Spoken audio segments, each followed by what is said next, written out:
Malam itu, hujan gerimis membasahi jalan setapak yang mengarah ke sebuah kampung terpencil di pedalaman Jawa.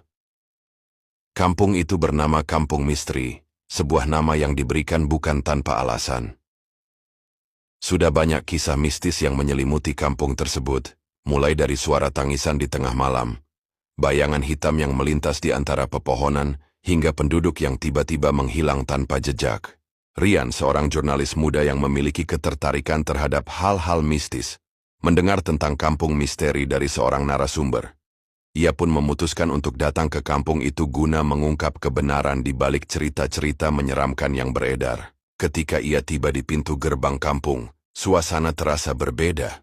Udara terasa lebih dingin daripada seharusnya, dan langit tampak lebih gelap meskipun bulan purnama bersinar terang.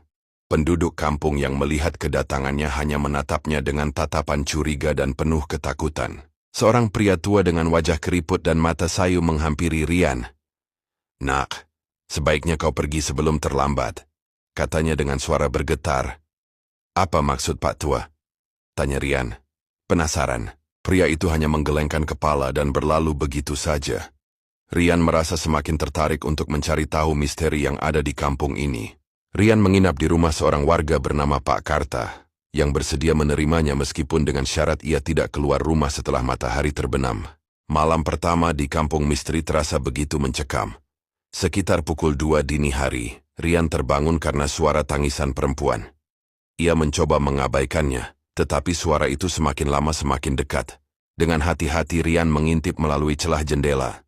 Ia melihat seorang perempuan berambut panjang, mengenakan kebaya putih, berdiri di tengah jalan desa dengan kepala tertunduk.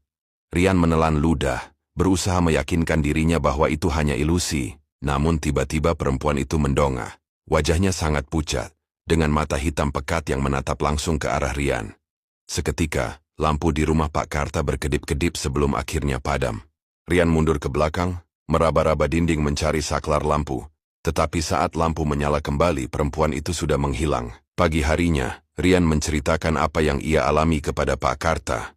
Awalnya, pria tua itu enggan berbicara, tetapi akhirnya ia menceritakan kisah yang telah lama dikubur.